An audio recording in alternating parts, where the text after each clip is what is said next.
mucho, primero porque me ayuda a ordenar mis pensamientos y pero está muy abajo.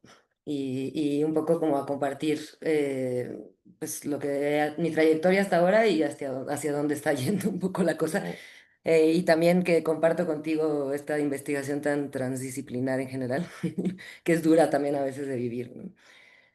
Em, bueno, yo dejé un poco abierta el nombre de la charla porque siento que va a ser un poco un popurrí de varias cosas, empezando por mi background académico y pasando por cómo terminé trabajando con grandes modelos de lenguaje en cosas de narrativas políticas.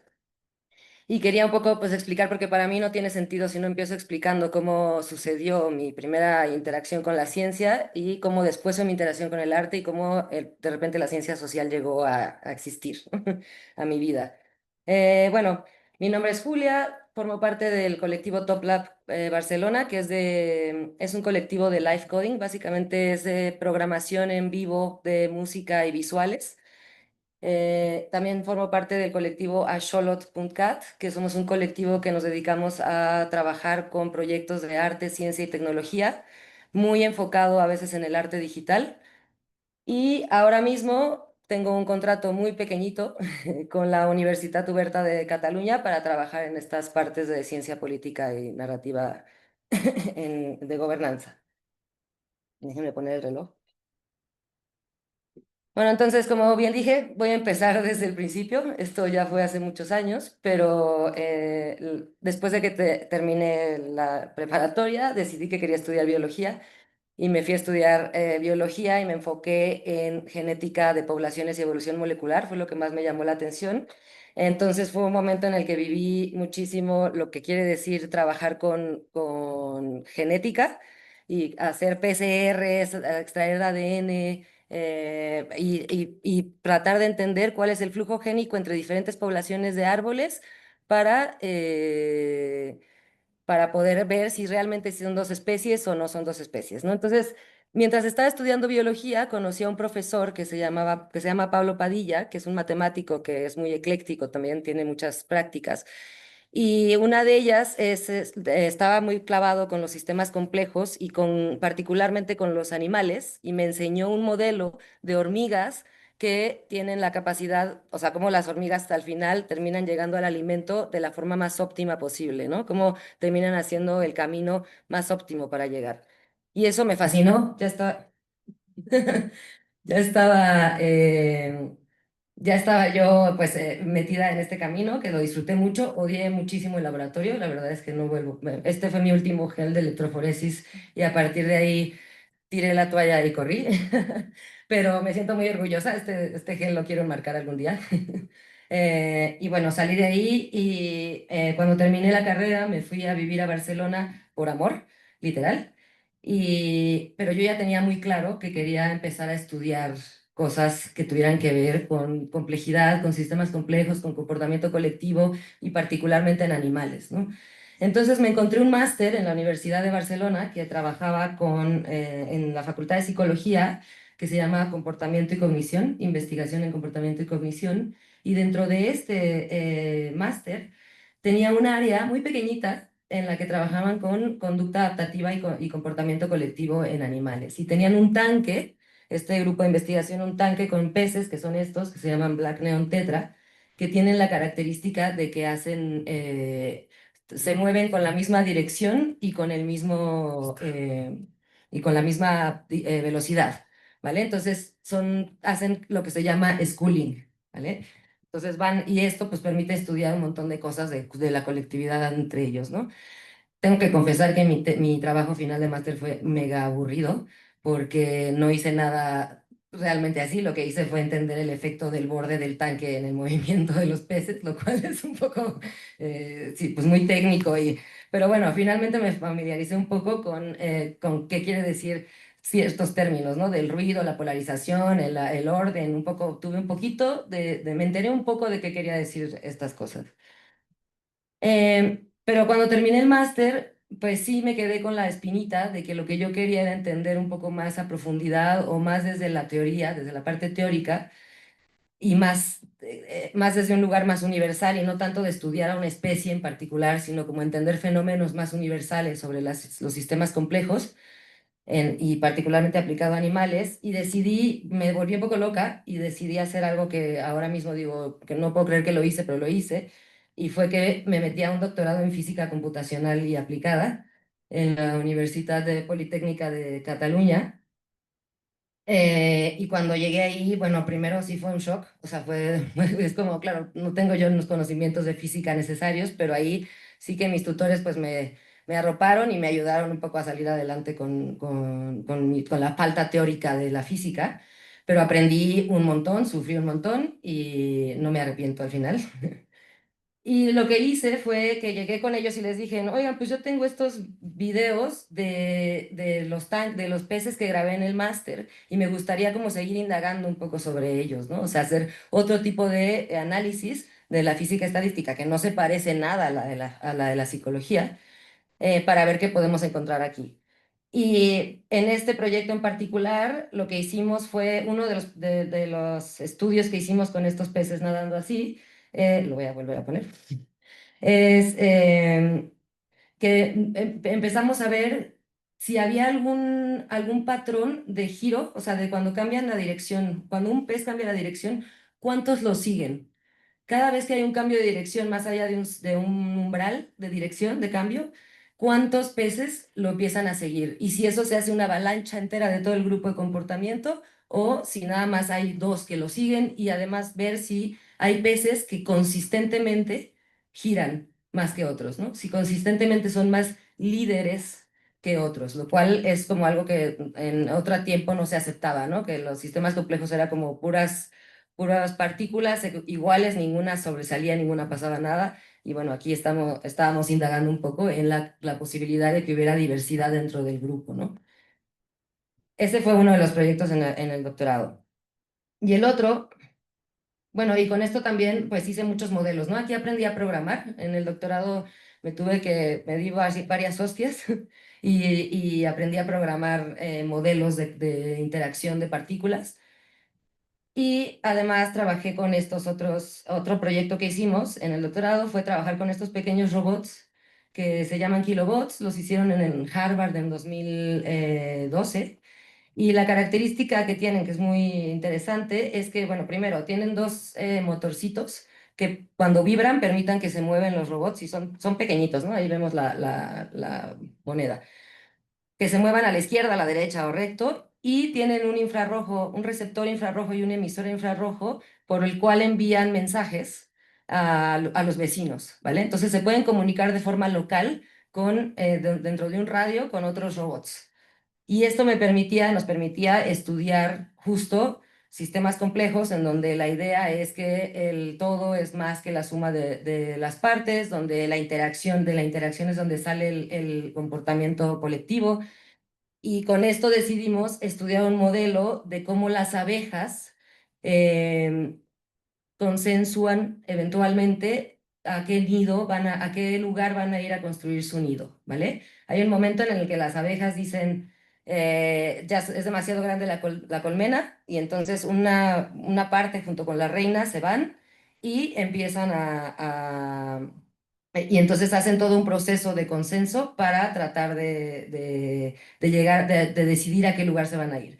Y nosotros hicimos pues con estos robots, aquí está pues un video que hicimos para esto, imitamos ese proceso de consenso y analizamos qué estaba sucediendo, ¿no? Analizamos los resultados. Y lo hicimos no con simulación, sino con robots, porque queríamos vivir un poco más la fisicalidad de estos robots en lugar de que todo fuera en simulación computacional, ¿no? Entonces, bueno, terminé el doctorado. No es cierto, antes de que tuviera terminar el doctorado, una amiga me empecé a rodear por alguna razón, empecé a llevarme con gente que estaba en el arte, en el mundo del arte, ¿no? En el arte experimental, en el arte digital. Y entonces una de mis amigas, que ahora es parte de mi colectivo, del colectivo Axolot, me vio trabajar con estos robots y me dijo, por favor, o sea, vamos a hacer algo artístico con ellos, ¿no? Vamos a trabajar con ellos en el arte. Entonces, pues ya lleva esto muchos años sucediendo, han pasado muchas cosas, están involucrados otras personas de nuestro colectivo, en pieza que se llama Isham, ¿vale? Y es del colectivo en general, no es una pieza mía, sino es una pieza colectiva, en la que pues lo que hacemos es poner bueno, hacer un montón lo voy a poner aquí para que lo vean. Y entonces lo que pasa en esta pieza, que obviamente es muy diferente a trabajar con ellos en la ciencia, estamos, bueno, ya pues tienen otra estética completamente, los rediseñamos y los algoritmos que están aquí son también como de consenso, o sea, hay algunos en los que tú te puedes poner, si te quedas observando un tiempo, te das cuenta que están tratando de convencerse de cambiarse de color o que algunos de plano son muy necios y no quieren hacerlo. Luego hay otro algoritmo que también son como de avalanchas de comportamiento y pasan cosas en esas avalanchas de colores. Y mientras tanto también las estamos zonificando estos patrones rítmicos que a veces suceden de la sincronización conductual y visual que tienen los robots, ¿no? Entonces, bueno, este es un snippet que grabamos para enviarlo a una convocatoria. Y esto seguimos con los robots. Es una pieza que sigue por ahí rondando y además cada vez estamos más ilusionados de construir más, ¿no? O sea, lo que nos está pasando ahora es que estamos tratando de encontrar financiamiento para terminar con 1000, ¿no? O sea, ahora tenemos como 70 y 1000 sería algo loquísimo, ¿no? Sería un momento muy importante. Eh, ahora, vale. Y por otro lado, también lo que para mí fue también muy interesante del doctorado es que de ahí me fui o sea, tomé todo lo que hice en el doctorado y me lo llevé al arte, ¿no?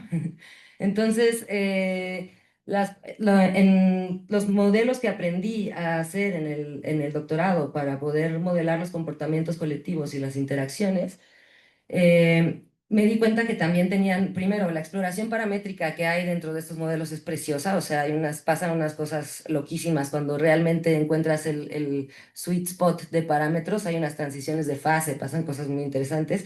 Y otro, también son muy mesmerizing, o no sé cómo, eso es la única palabra que se me ocurre para decirlo, pero son como muy hipnóticos, ¿no? Entonces, pues decidí, después de que muchos años me negué a hacer live coding, que es esto de programación en vivo, decidí empezar con esto a hacerlo, ¿no? Y entonces, pues ahora lo que hago es que programo modelos de interacción de partículas y juego con ellos en vivo, ¿no? Y voy haciendo cosas. Entonces, por ejemplo, aquí hay un mini video de hace poco, una presentación que tuvimos con unos músicos que también alguno de ellos es live coder, en el que yo estoy manipulando ahí los parámetros de las partículas para que hagan va un poco, está bastante mal esto, pero no sé por qué se traba, pero yo lo vi muy bien en mi pantalla. Pero bueno, el asunto es que lo utilizo para hacer performances visuales, ¿no? De arte visual. Eh, y mi primera aproximación, bueno, una vez que terminé el doctorado, ahora sí, me di cuenta de que ya el arte me había tomado. O sea, primero había un poco me quería salir de la academia, lo sabía desde la licenciatura, pero en este momento fue como ya muy claro para mí que tenía como una vena o ya me picó el gusanito del arte digital y no pude evitarlo, me llevaron hacia allá, me empecé a rodear de gente que estaba en ese ámbito y empecé a trabajar y a colaborar con diferentes artistas. Para mí esta pieza que les pongo aquí es una pieza súper importante y en este contexto en el que estamos hablando ahora más, pero es una pieza que fue la que ya me convenció, ¿no? Que dije, guau, esto me interesa mucho, o sea, hay mucho que explorar aquí.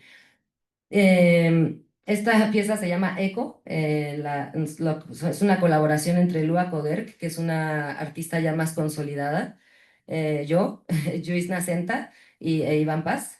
Em, y Lua tenía la idea de que ella quería trabajar con un mito, el mito de Eco, que básicamente habla de que Eco le ayudaba a Zeus a esconder o a pasar a las ninfas amantes, ¿no? Sus amantes casi casi que les abría la puerta de atrás para que entraran a ver a Zeus. Y en algún momento Hera, la esposa de Zeus, se da cuenta y se enoja muchísimo con Eco y entonces le quita la voz. Su castigo es quitarle la voz y solo permitirle repetir lo último que ha escuchado, ¿no? Y de ahí el mito de el eco, ¿no?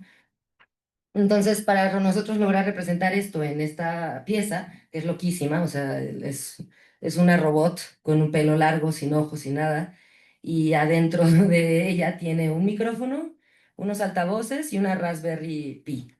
Y dentro de la Raspberry, o sea, el proceso que sucede es que tú le hablas a Echo, o sea, tú te pones ahí, te sientas en el banquito, le hablas a Echo, le dices algo, Echo lo que hace es hacer de voice to text, o sea, pasa de voz a texto y guarda el texto que le dijiste en un archivo de texto, ¿no? O sea esta frase que le has dicho la guarda en un archivo de texto y entonces para ella producir algo que va a decir, solo puede tomar de ese archivo de texto algo y repetirlo, pero no lo repite igual que como lo escuchó, sino que adentro tiene un proceso, una herramienta, una técnica de inteligencia artificial que se llama cadenas de Markov, que eran súper revolucionarias en su momento, ahora son como de la generación anterior, ¿no?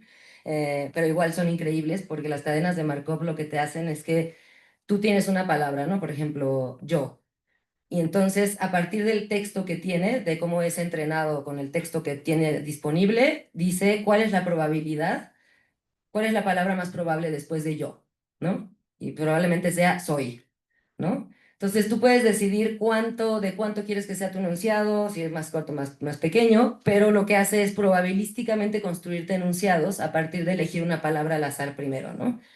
Entonces a veces dice unas cosas sin sentido, el 80% de las veces dice cosas sin sentido, aunque tienen un poquito de coherencia, pero no acaba de terminarse el enunciado de entender, y a veces dice unas cosas súper clavadas que te quedas como impresionado de que pueda haber hecho eso Eco y esa parte, como ese ritmo que tiene, es lo que la hace muy bella, ¿no? Es una pieza muy interesante.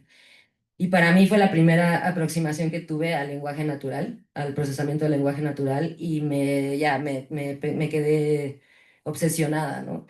Em, con esto y a partir de aquí, pues todavía tuve algunas colaboraciones, he tenido diferentes colaboraciones en donde yo trabajo con el lenguaje natural o lo proceso de alguna forma en el arte, pero me quiero saltar ellas porque si no, no vamos a llegar a la parte de la narrativa política. Pero también me gusta este ejemplo porque así como empecé en la ciencia y me llevó eso y tomé los ejemplos de la ciencia y las llevé al arte, con el procesamiento del lenguaje natural me pasó al revés. Me pasó que del arte de repente me sirvió esto también para trabajarlo en la ciencia social. Entonces, para mí es como que estoy ahí jugando un lenguaje extraño constante entre lo que aprendo en un lado y lo que aprendo en otro, y luego cómo se aplica en un lado, que es otra cosa, lo cómo se aplica en el otro. Entonces, bueno, a partir de aquí, cuando terminé el doctorado, otra vez, estoy un poco traumada con el doctorado, como pueden ver, cuando lo terminé, pues ya dejé de ser estudiambre y necesité empezar a ganar dinero y entrar en la sociedad de verdad. Y por suerte me contactaron con o con unas investigadoras que se llama la doctora Luz Muñoz y la doctora Ana Palau. Luz Muñoz es una investigadora mexicana muy cañera, es muy buena. Están en la Facultad de Derecho en un grupo de investigación que me pareció increíble porque su grupo de investigación se llama Acción Colectiva. Entonces tienen todavía metido mucho a la colectividad dentro de sus investigaciones. Y el proyecto en el que me querían meter o al que me iba a integrar, me encanta cómo se llama, que es Abriendo la caja negra, determinantes políticos, institucionales e informacionales en los procesos legislativos. ¿Vale? Sí, es duro. Entonces, realmente al principio para lo que me contrataron era más para yo hacer como una limpieza de datos, ¿no? O sea, para yo poder extraer datos por toda mi experiencia de ciencia de datos, mi experiencia con procesamiento de lenguaje natural y de programación, básicamente. Me invitaron bueno, me pidieron, más bien, me pagaron para que yo lo que hiciera fuera extraer información de las sentencias del Tribunal Supremo Español. ¿Qué pasa en el Tribunal Supremo Español? Como pasa también en Estados Unidos y en México, aunque se llamen distinto, el Tribunal Supremo se encarga solamente de asegurarse o de interpretar la ley para ver a quién tiene que fallar a favor o en contra cuando alguien está demandando al Estado por una ley o por una decisión gubernamental, ¿vale? O sea, se encarga como de hacer de entender, de hacer, de realmente poner en la mesa qué significa la ley, de interpretarla cuando hay una o cuando hay ambigüedad y cuando alguien está de alguna manera demandando por eso, ¿no? Entonces, las preguntas que tenían estas investigadoras, que son súper interesantes y muy abiertas y muy ambiciosas, es ¿qué leyes y o decisiones gubernamentales han sido sometidas al tribunal? O sea, lo impresionante es que esto no se sepa o que no esté tan categorizado, sino que pues es información que está ahí, pero que no está para nada estandarizada. ¿Cuáles han sido los resultados? O sea, ¿a quién le han dado el favor? ¿A quién no? ¿Quiénes son los actores que litigan más? O sea, ¿qué empresas, por ejemplo, ¿no? ¿O qué organizaciones son las que más se meten? ¿Será, no sé, Greenpeace quiere cambiar algo de las leyes, se queja de algo de las leyes? ¿O la Unión de Trabajadores es la que más mete litigios en la Suprema Corte? Digo, en el Tribunal Supremo. Y también qué autoridades son las más demandadas, ¿vale? O sea, son preguntas súper duras y muy informativas del sistema democrático en el que se desarrolla España, ¿no? Entonces, bueno, sí, ni modo, puse una sentencia con un montón de texto. Lo que es muy loco es que, y esto lo comparto porque es anecdótico totalmente, no tengo ni nada como probarlo, pero es muy fuerte ver cómo esta información está pública pero está restringida de alguna forma. O sea, te dejan bajar, descargar 200 sentencias al día y luego ya si lo hiciste por 5 días te bloquean tu IP. O sea, como que hay algo como de que no quiere, algo pasa que no es fácil sacar esta información, ¿vale? Lo tienen bastante restringido. Y a veces, muchas veces, incluso en la sentencia, no te dicen a quién del Estado, o sea, a qué organismo particular de la administración del Estado está siendo demandada. Hasta que no te lees toda la sentencia, que obviamente les estoy poniendo el resumencito mini, pero son sentencias enormes, texto, texto, texto, en el que de repente sale la palabra tesorería de no sé dónde. Y dices, ese es el demandado, ¿no? Entonces, claro, yo me encuentro con esto y. Primero, acostumbrarse al lingo jurídico es durísimo, o sea, es un lingo cuesta trabajo. Entonces, bueno, por leer un poco, ¿no? Eh, no sé, aquí estamos poniendo que hay un presente recurso de casación, que es un tipo de sentencia, bueno, sí, de recurso. Pende ante ella de resolución interpuesto por la letrada de la Comunidad de Madrid en nombre y representación de la Administración de la Comunidad Autónoma de Madrid contra la sentencia pronunciada con fecha 14 de junio de por la sección primera de la Sala de lo Contencioso Administrativo el Tribunal sostenida por la Asociación Ecologistas en Acción CODA, ¿vale? Entonces aquí ¿quién está demandando? Está demandando la Comunidad Autónoma de Madrid. ¿Quién está siendo demandado? La Asociación Ecologistas en Acción, CODA, ¿vale?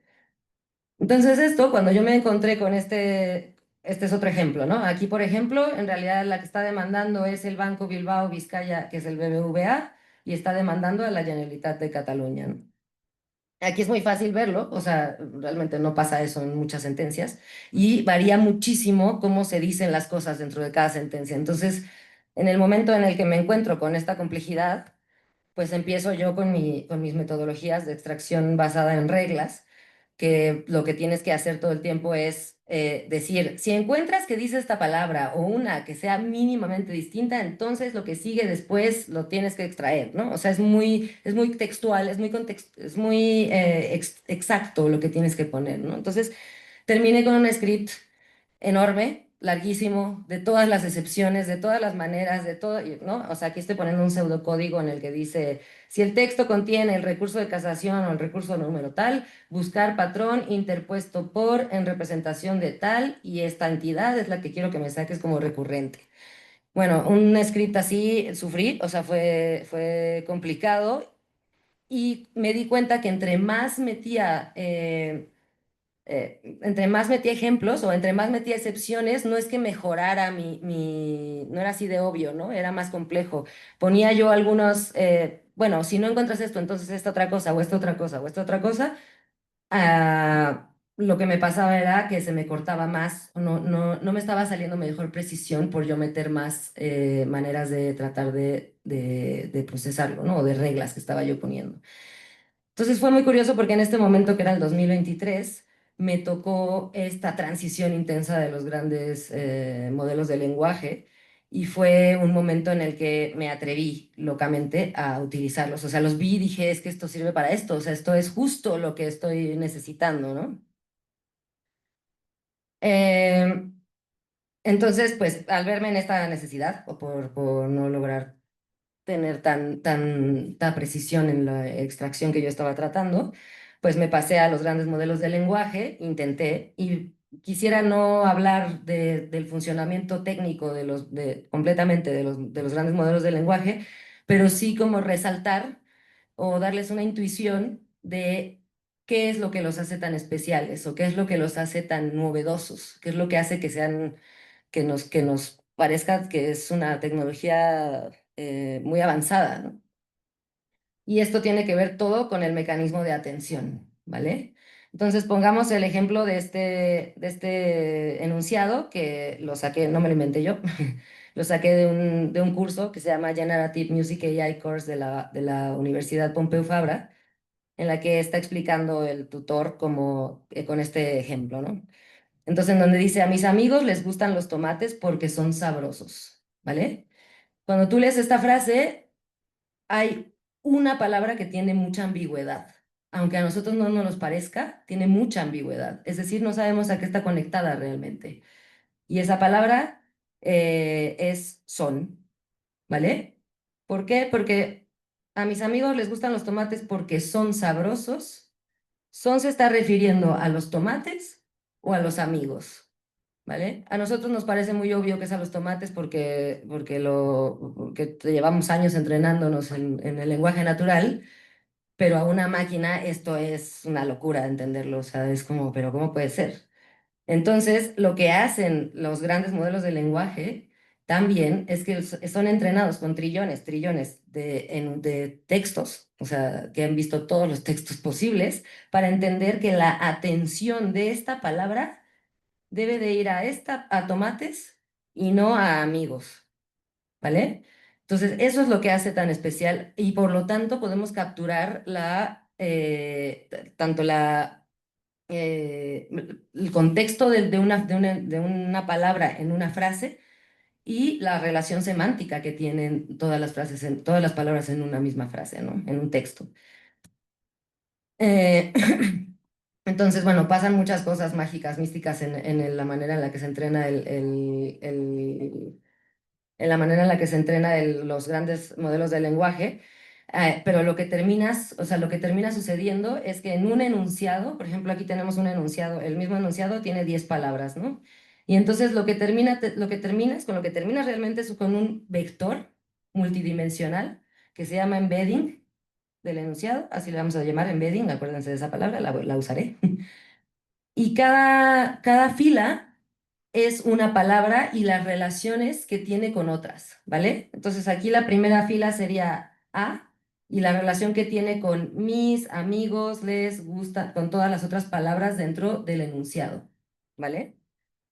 Y entonces aquí, bueno, quise pues solamente poner el ejemplo del son para que veamos que, supongamos que la línea es qué tanta relación o atención le tiene que poner esa palabra a las otras dentro de la frase. Y aquí vemos pues, que a la que más le tiene que poner atención esta palabra es a tomates, ¿vale? Es más o menos cómo funciona, o sea, estoy dando un ejemplo muy, muy burdo, pero es cómo terminan absorbiendo en un vector tanta información semántica de la misma palabra y en su contexto de frase. Entonces, pues me animé y dije, bueno, pues voy a tratar de ver cómo puedo procesar esta información de sentencias con LLMs. Y estuve investigando y encontré que está esta técnica que se llama reconocimiento de entidades nombradas, NER, Named Entity Recognition, pero pues ahora con grandes modelos de lenguaje, ¿no? Y entonces lo que hice aquí fue algo que a mí me pareció surreal y ahora ya lo estoy adoptando, pero en su momento me pareció como surreal, que fue anotaciones manuales, ¿no?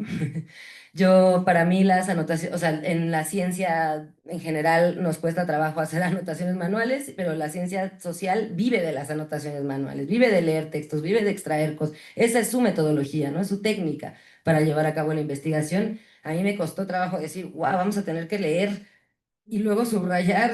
Y luego era como esto está fuera de mi concepción, ¿no? De lo que quiere decir hacer investigación.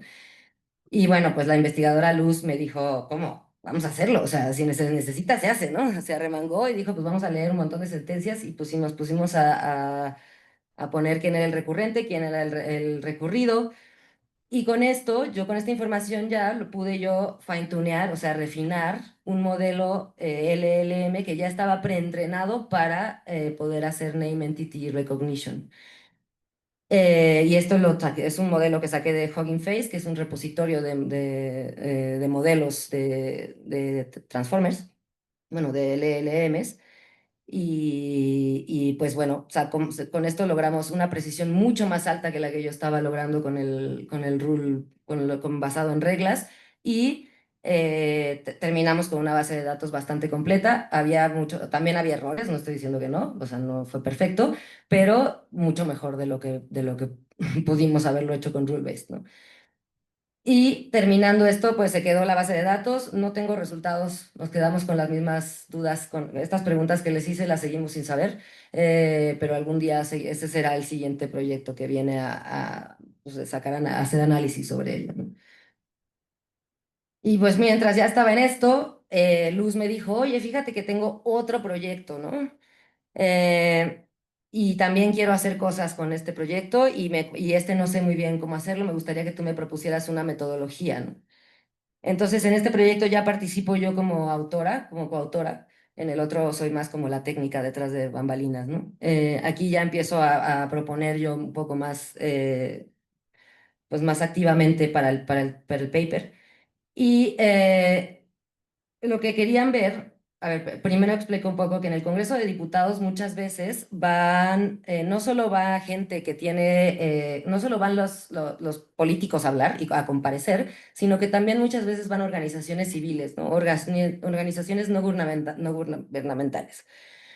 ¿Por qué? Porque hay alguna ley que se quiere pasar y entonces necesitamos información sobre qué piensan los pesqueros de no sé dónde, asociación pesquera de ta, ta, ta, o hubo un accidente y necesitamos un experto que nos venga a explicar. Pa, pa, pa. Es como un lugar en el que viene gente de asociaciones distintas o expertos a explicar un tema y a partir de eso los legisladores legislan. Entonces es muy importante lo que escuchan en esas comparecencias y cómo funciona es que hablan primero, el compareciente habla primero y luego los grupos parlamentarios hacen preguntas y discuten y luego el otro les contesta y es como, mm, también son larguísimas. Y entonces las preguntas que tenían aquí era qué grupos parlamentarios tienden a alinearse más o menos con diferentes grupos de interés, ¿vale? Entonces grupos de interés son estas organizaciones no gubernamentales, ¿no?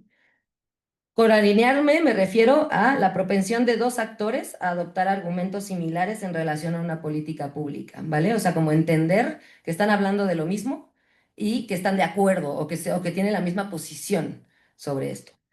¿Y qué nos dicen estas interacciones sobre la representación de intereses en el proceso legislativo? Es decir, una vez que tal que sí se alinean el partido político de derecha con la asociación, no sé, de toreros, pero eso tiene repercusión realmente en la legislación eventual. Y esta pregunta no la hemos contestado ni mucho menos, pero es una pregunta que es la ultimate question, ¿no? Esto es lo que más interesa, saber si hay repercusiones reales en la legislación a partir de qué tanto te alineas con los grupos de interés.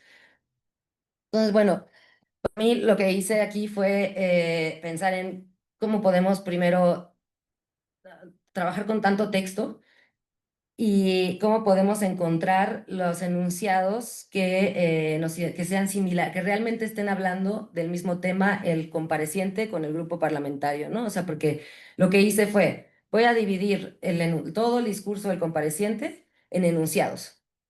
¿Vale? ¿Por qué? Porque no puede, porque todavía los grandes modelos de lenguaje no pueden procesar chunks de texto de este tamaño, o sea, tienen que ser pequeñitos, párrafos, pero pequeños, ¿no? Entonces lo dividí en enunciados. Y también hice lo mismo con los grupos parlamentarios. Y entonces lo que hicimos fue comparar cada enunciado del grupo del compareciente con cada enunciado que dijo cada grupo parlamentario y ver qué tan similares semánticamente eran. Para hacer esto, pues tuve que hacer otra vez los embeddings, o sea, trabajar con los grandes modelos de lenguaje y utilizar una medida que se utiliza en muchos otros contextos, pero también en este, que es la similitud de coseno, ¿vale? Y la similitud de coseno lo que hace es que mide la distancia entre dos vectores. Entonces, si los vectores están muy cerca, pues quiere decir que son similares, ¿no? O sea, que es muy alta, es cercana a uno la similitud de coseno. Si no están cercanos, si están, pues tienen direcciones muy disímiles, pues entonces no están relacionadas semánticamente estas dos oraciones, porque yo estoy midiendo vectores, porque en el momento en el que hago embeddings, convierto el texto y convierto toda la información de los enunciados en un vector. ¿Vale? Entonces puedo medirlo a partir como si fueran vectores, como tal. Entonces, por poner un ejemplo, y me disculpo que a partir de toda esta parte ya de mi presentación está en blanco, no tengo ya fotos, pero aquí pongo un ejemplo, ¿no? Lo que dice el compareciente. Aunque a día de hoy la región vive de otras actividades económicas más potentes, sí es cierto que en el ADN de los puertos de Cantabria está la pesca y todos tenemos claro que es algo que queremos mantener, ¿no? Y entonces cuando lo comparo con un enunciado de un grupo parlamentario, o sea, de un partido político que dijo, veo que tiene una similitud alta y leo por qué. Y dice, Cantabria es, como ha dicho, una región muy sensible a la pesca, cuyo Producto Interior Bruto directo significa un porcentaje muy elevado, pero también porque hay una industria transformadora y una tradición. ¿Vale? Entonces, esto es una similitud de coseno, no mega alta, o sea, no es así de, son iguales los enunciados, pero es bastante alta. Y para el tamaño de texto que hay ahí, tiene una similitud semántica muy importante entre esos dos enunciados, ¿vale? Entonces, mi idea era, vamos a encontrar todos los enunciados que tengan similitud semántica, o sea, que sí estén hablando de lo mismo, porque podría yo estar comparando un enunciado que dice esto con uno que dice muchas gracias, señor presidente, ¿no? Y eso pues no tiene nada que ver. No, porque voy a ver la posición o la alineación en algo como que no son dos enunciados que no están hablando ni siquiera del mismo tema. ¿Cuáles son las claves que identifica la máquina en esos dos textos para que llegue a esta conclusión? Las claves. Sí, o sea, por ejemplo, tú no estás dando una conclusión, pero ¿cómo es que se da eso, pues, en la máquina? Bueno, lo que hace es que convierto este enunciado a un embedding, o sea, con un gran modelo de lenguaje lo convierto en un embedding en el que dentro de esto estamos guardando de cada palabra la relación y el contexto de esta palabra dentro de mi enunciado. Entonces, ¿Podrías explicar más bien, más qué es el embedding? Que no me quedó claro. vale, el embedding es como vamos a regresar, aquí. El embedding es un vector que se genera cuando, o sea, vamos a pensar en este enunciado, ¿vale? Entonces, a mis amigos les gustan los tomates porque son sabrosos. Entonces, lo que hace este embedding es guardar toda la información de la palabra dentro del contexto del enunciado. O sea, la va antes de mis, por ejemplo, ¿no? Es la primera palabra, digo, es la primera letra, sí, la primera palabra del enunciado, va después de mis. O sea, guarda un montón de información sobre dónde está contextualmente posicionada en el enunciado. Y eso lo hace con números. Estas son cosas de matrices. O sea, después hay un montón de matrices que terminan calculando estos números y de hecho ahí es donde se hablan ves que normalmente cuando dicen los grandes modelos del lenguaje tienen billones de parámetros, pues es justo en estos pesos y en estos numeritos que están todo el tiempo como ajustándose para optimizar el embedding y para tener el embedding que representa más o que realmente genera una buena atención dentro de este enunciado, ¿no? Bueno, es un viaje. La verdad es que yo no soy nada experta en esto. O sea, cada vez que que lo trato o sea, veo miles de videos y me quedo igual, ¿no? Entonces, pero sí, más o menos. Sí, son matrices numéricas, pero hay como cuatro y dicen cosas distintas y es como, sí, si quieren luego les puedo dejar un link que lo explica súper bien, pero aún así lo tienes bueno, yo voy como en la quinta vez que lo veo, espero algún día no poder parar. Vale, entonces, ya me olvidé. Vale, y lo que no he hecho pero es mi intención, es entonces detectar ahora sí con los enunciados que son semánticamente relacionados, detectar la posición ideológica de entre esos enunciados, ¿vale? O sea, y esto lo puedo hacer de dos maneras. Puedo o fine-tunear un modelo de LLM de posición ideológica con nuestros datos, o sea, otra vez anotaciones manuales y vivir ese proceso de tener toda esta información, o puedo utilizar los modelos de inferencia literales, ¿no? Como el ChatGPT. Lo que pasa con el ChatGPT es que todavía no llegamos a ese punto en el que podemos procesar tantísimos datos porque son muy lentos, son muy poco eficientes los de inferencia. Tienen demasiadas funciones. Entonces, no es tan especificado. Entonces, son grandes, son pesados, no los puedes ejecutar en local. O sea, es complicado. ¿Me Entonces, quedan ¿qué cinco se- minutitos? Hostia, tío. Uy, bueno, 1, 2, 4, resultados. 5 minutitos, Jaime, vale. Bueno, a ver, es que podemos pasar a preguntas, intercambiar acá al salón donde Ah, estamos vale. trabajando. Es que sigue otra conferencia Ah, vale, a las vale. 4, pero igual podemos, la sección de preguntas, todo esto, ahorita echarnos en un cafecito acá en el de la... Vale. Sí. Bueno, lo digo rápido entonces esto y me salto el último y nada más digo mis conclusiones. Los resultados, que no hay muchos todavía, pero hay dos. Uno de ellos es que la similitud semántica entre grupos parlamentarios y grupos de interés no es aleatoria, o sea que sí podemos notar que hay ciertas variables que afectan el qué tanto hablan de la misma cosa o no, qué tanto semánticamente se parecen los grupos parlamentarios con el grupo de interés. Por ejemplo, una de ellas es que hay grupos de interés que son que son muy apegados al gobierno, que van mucho, que hablan mucho en el Congreso, que hablan mucho en la Cámara de Diputados, se llaman los insiders, así les llaman, ¿no? Y estos sí que tienen una alineación, o sea, ahí se nota la alineación que tienen con los partidos políticos, ¿no? Con los grupos parlamentarios. Sin embargo, otra cosa que se ha notado también en muchos estudios es que no hay una diferencia significativa en la alineación entre los grupos parlamentarios mainstream, o sea, PP, que el Partido Popular y el PSOE, que son, porque en España casi todos son bipartidistas, aunque sí que hay otros partidos, pero son más pequeños, no se nota una diferencia, es como si fueran los mismos. Y esto es como cuando lo hablaba con Iván hace rato, ¿no? Como cuando decimos, todos los políticos son lo mismo, ¿no? Bueno, los partidos mainstream normalmente sí. Normalmente sí, en lo que son diferentes tal vez es en los que son más extremosos, ¿no? Los que son más radicales en sus pensamientos, ¿no? Pues bueno, y me voy a saltar este que es muy bonito, pero es de desastres naturales y discurso político sobre el cambio climático en Estados Unidos. Y nada más les dejo las preguntas porque son preciosas, que básicamente, bueno, preciosas, son intensas, pero interesantes, que básicamente lo que dice es, ¿influyen los desastres naturales en la forma en que las élites políticas se posicionan frente al cambio climático? ¿Cómo afectan los desastres naturales a la frecuencia y al contenido de los discursos sobre el cambio climático en la Cámara de Representantes de Estados Unidos, ¿no? Bueno, pues aquí es otro viaje.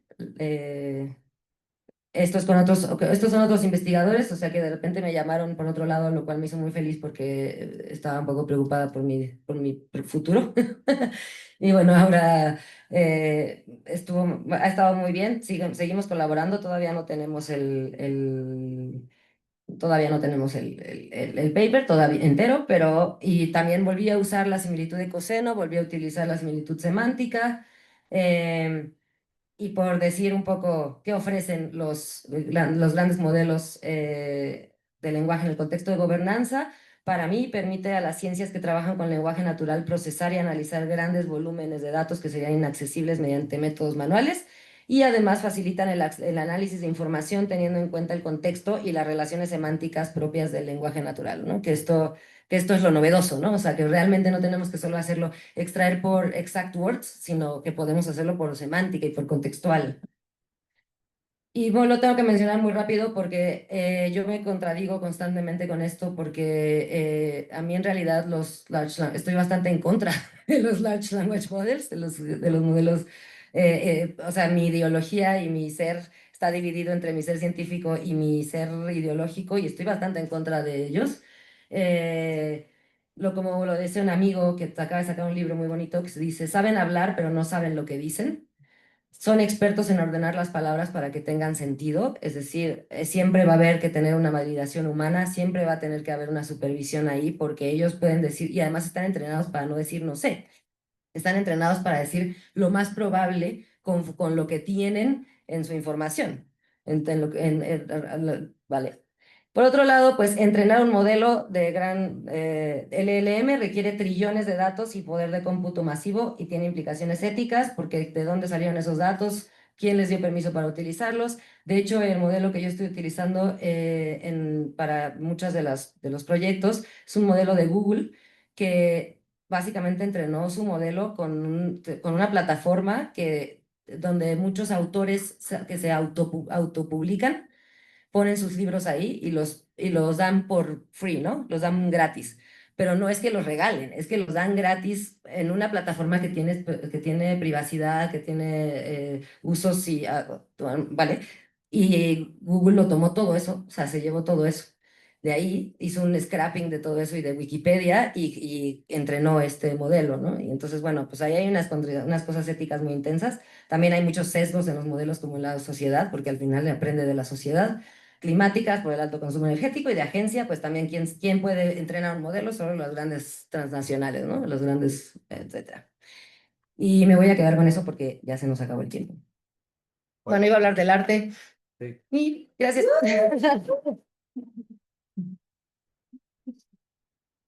Muchas gracias. Ahorita podemos hacer una ronda de preguntas. Tenemos aquí un saloncito al lado con más calmita.